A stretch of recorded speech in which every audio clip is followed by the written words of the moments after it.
my mini special guest here, my little mini me, and we're here to check out the uh, the Sony PlayStation 5 technical presentation. So we got a couple minutes here. I'm viewing this on the IGN stream. They were just talking about Astrobots. I did pick that up. I hope to be streaming that at some point, at least to give like an initial reaction to it. Obviously, this is most likely the PlayStation 5 Pro announcement. I don't think there's much else, unless of course it's going to be the next, you know, the next great big thing in terms of live service games, because Sony's definitely knocking out of the park with those. Catch me on Concord after this stream. Oh wait, we can't do that. But yeah, we'll see. PS5 Pro. I mean, I can't say I'm excited.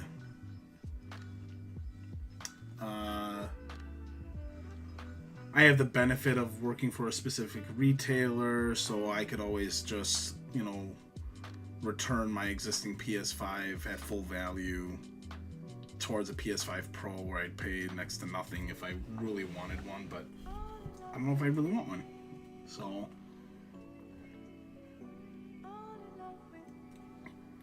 but we'll see how it goes.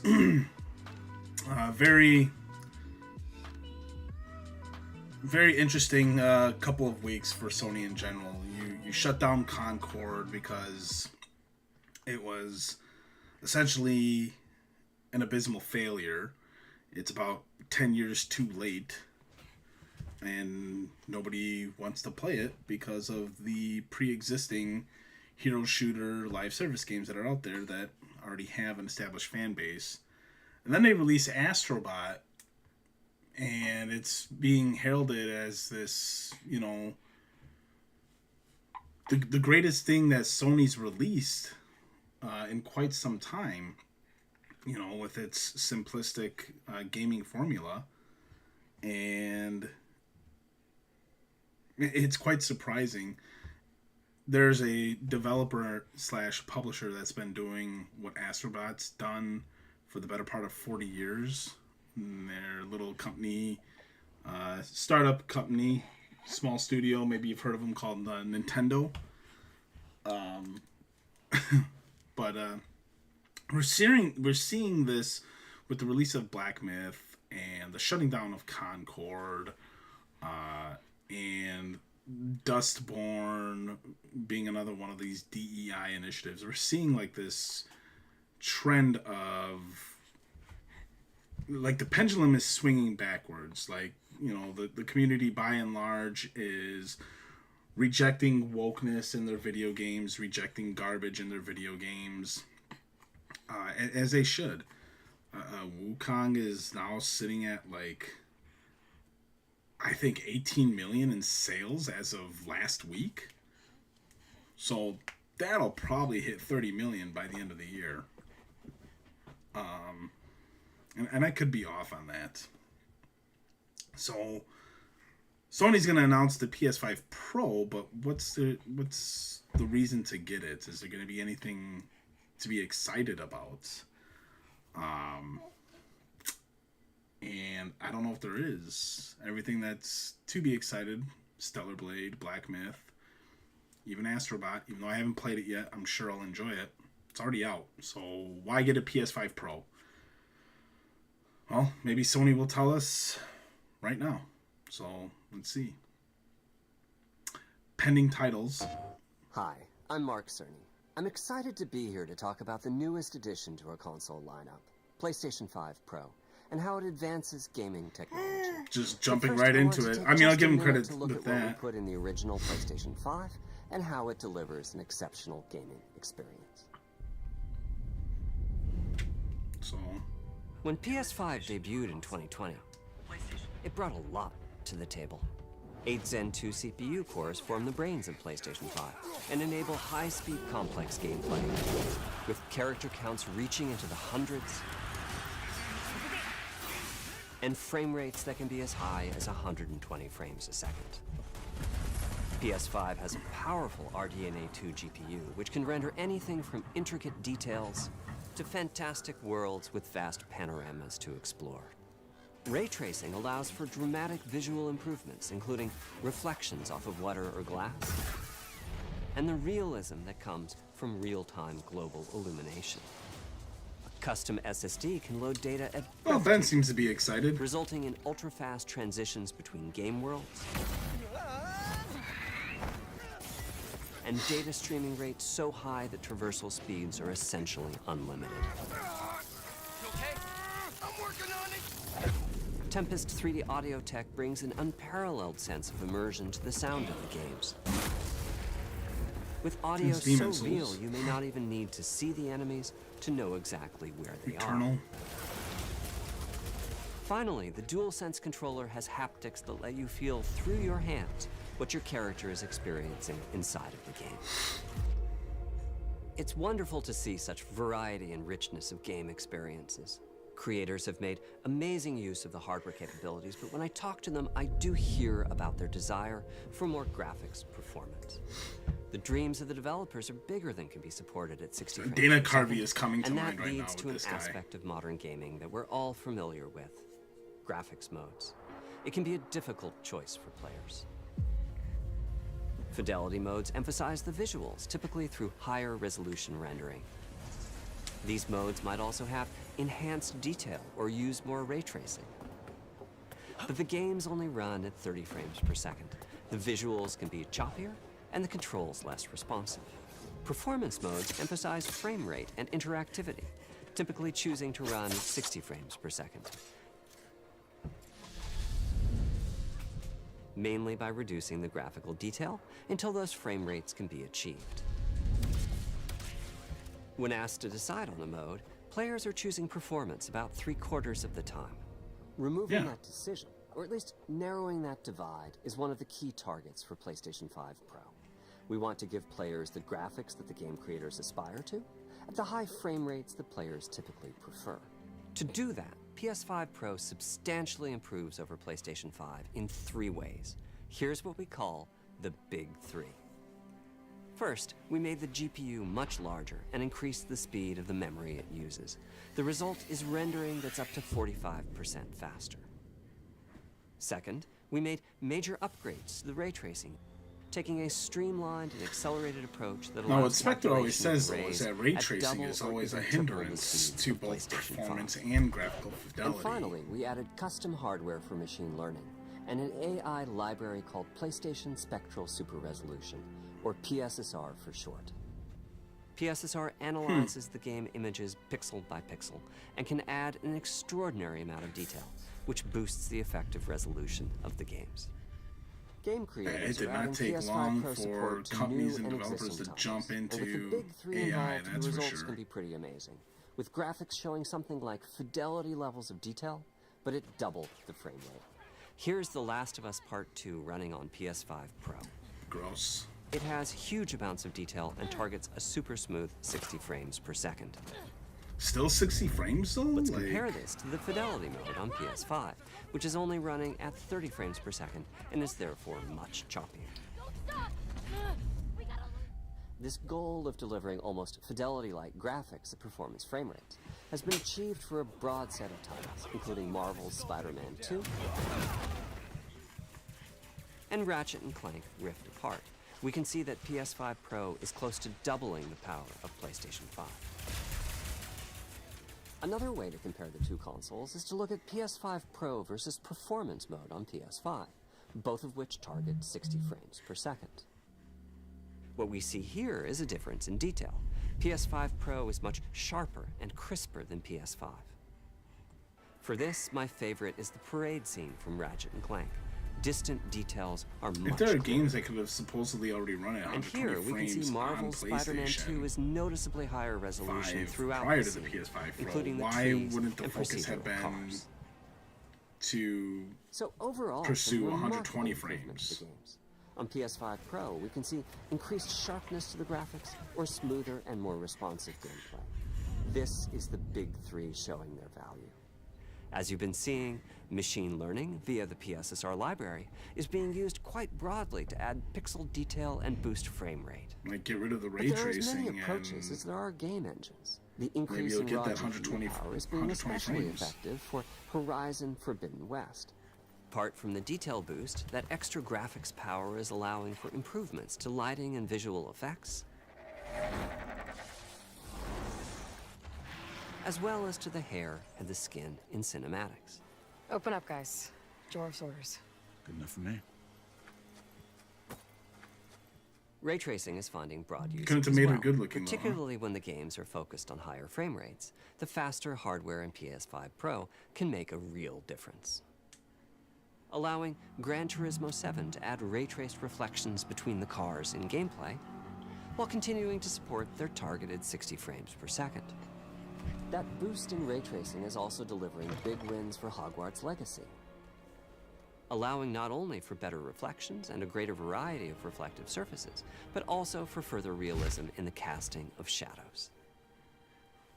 I hope you've enjoyed this run-through of the technology behind I can't say that I PlayStation 5 have. Pro. This is Simply put, it's the most powerful console we've ever built, and a worthy addition to the PS5 family. Let me wrap this up by giving you a quick look at a number of games running on the new console. You'll never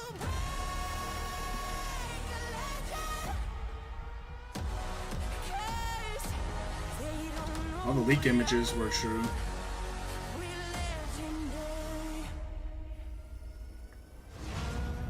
Don't let me hang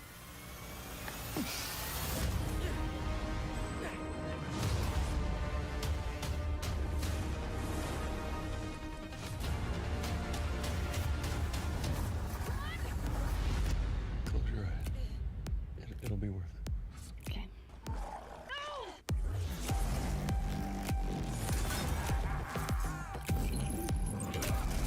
Did I do it? Oh, what is this? What's with all the neon?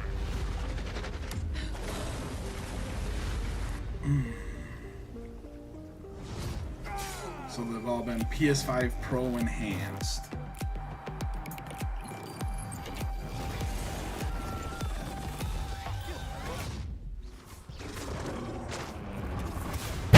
Nope.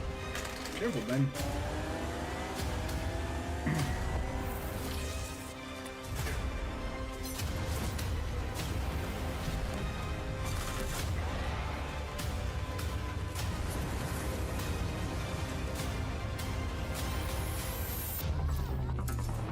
Noticeably absent is God of War Ragnarok.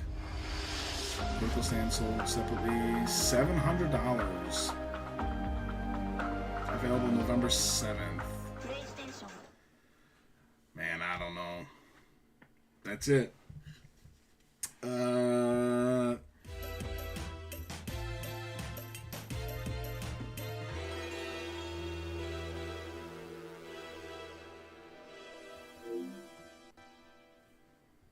What are they saying? They look disappointed. Are they doing a live reaction? Another episode of Beyond. This is a very, very special episode of Beyond because we just got to look at the PS5 Pro. And of course, joining me to talk about it, we got the cast of Beyond. We got Brian, Max, and Jada. How we all doing? Beyond. Good morning. We got a new PS5. Look at that. Yes, and it's... They look underwhelmed. I'm sure they're gonna sell this as like being a great thing, but they look underwhelmed. I don't really care to listen to them. Look, if you got, I mean, you're now looking at PS3 era prices. Spectre's in the chat, $700. LOL. Yeah, I mean that's insanity. And $700 for 60 frames still. That's what it sounds like. You're paying $700 for 60 frames a second. But you'll have potentially a better graphical presentation. I don't know. I just don't think that's it. I'm not a PC snob. I do enjoy my console gaming. I work from home for a living. So the last thing I want to do after I spent an entire day at my computer desk working is to continue to sit at my computer desk trying to enjoy my hobbies. That separation for me is what's key. That's what has kept me in console gaming. I'm also not a graphics snob. There are games that I've played. I just played Morbid on PlayStation 5, which looked like a 360 launch title, but I had fun with it. Just get a PC. Can't even argue is cheap anymore. 60 FPS was great 2 gens ago. I don't think you can get a PC, just a PC, and have it functioning for $700. I mean, there are other pieces of equipment needed in order to get a PC, unless your PC connects to your TV. I know that. So I suppose, you get a PC and just connect it to your TV. But for me, it's also the digital ownership.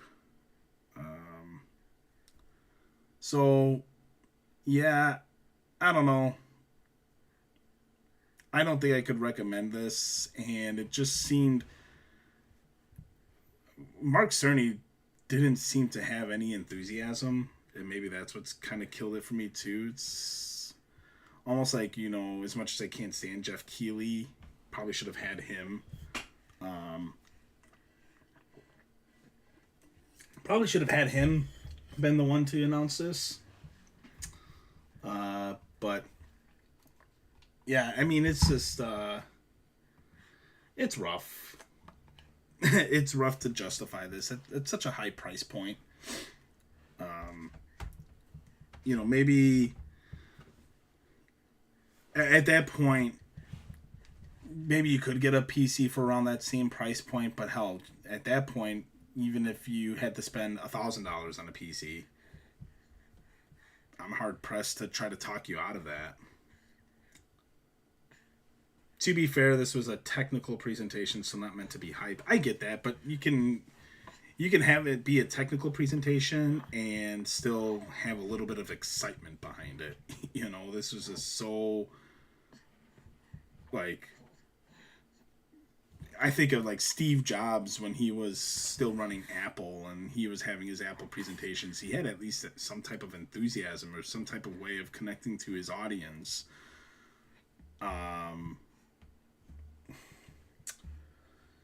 Yeah. They made a $700 console for single player games. No disc drive, vertical stand, $70. Concord 2 day 1 PS5.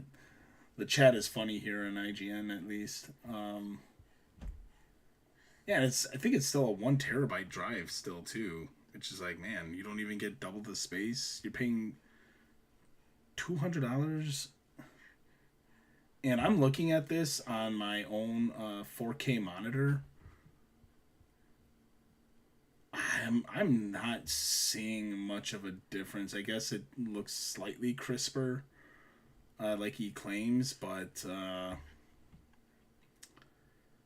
man, I just don't care. So there's not much else to say about this at this point. Spectre texted me on the side. At least 90 to 120 frames should be standard. Anything beyond that is overkill, and much less than that can drop down depending on the game and become stuttery. I mean, like, I think 120 frames should be what you strive for, and I think if what Spectre has told me in the past regarding the issues of ray tracing on PC, maybe eliminate ray tracing and then focus on your graphical fidelity and your performance. I'd love to play games at 90 to 120 frames consistently, and I'd be more than happy to forego ray tracing if that's what's needed to accomplish that. I just don't see the value of this for console players. You could almost argue you didn't need to upgrade from a PS4 Pro.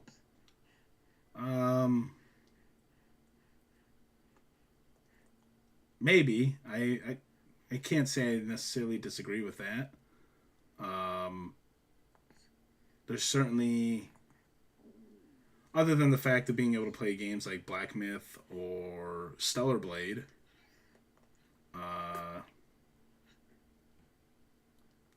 then yeah, there wouldn't have been a need to get a PS5, at least not in 2020. You know, maybe in 2023 and beyond, you had more of an excuse to get a PS5, especially with games such as Stellar Blade,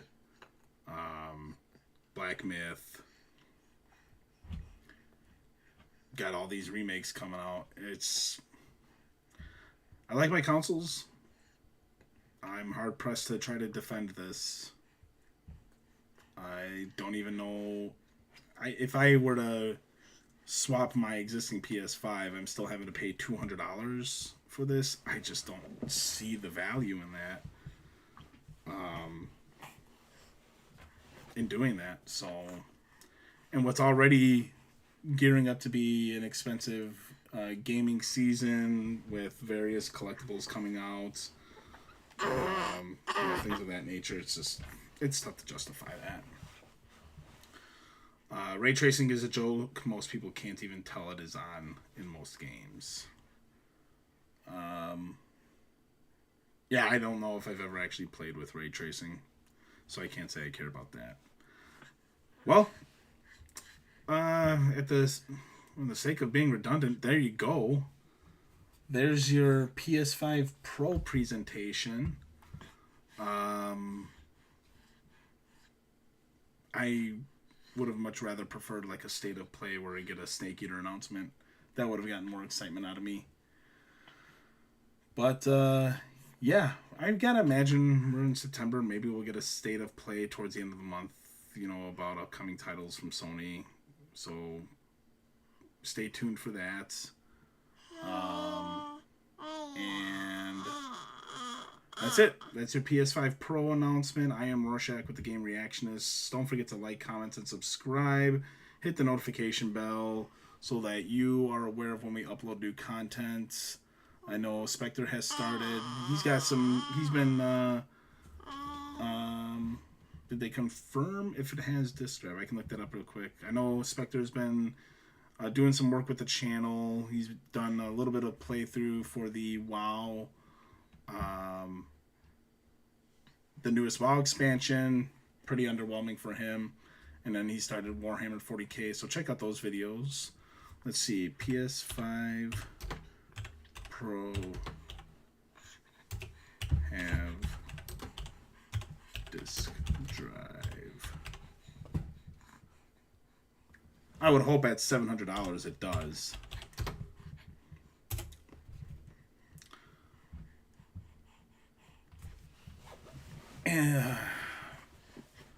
Okay, so the console, wow, this gets worse. The console is set to launch November 7th and will be priced at $699 for the digital version, and there is no disc version, which means you will have to buy the disc drive accessory separate for a $99 price tag, bringing it to $799. Yikes. That is just bananas. That's awful. So, this is from Game Tyrant.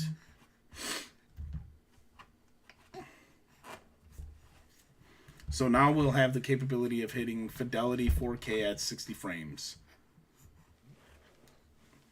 Oh, it will have a 2 terabyte solid state drive. Okay, so you do get double the memory.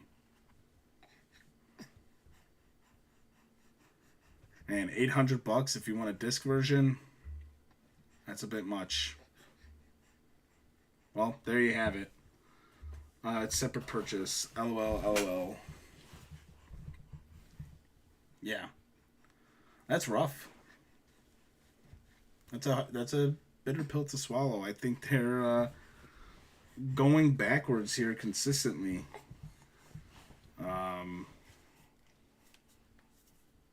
We are now back in the PS3 era. Got this super powerful hardware and barely any games to play on it. God. Anyway, I'm Rorschach with the Game Reactionists. Thanks for watching. We'll catch you guys next time.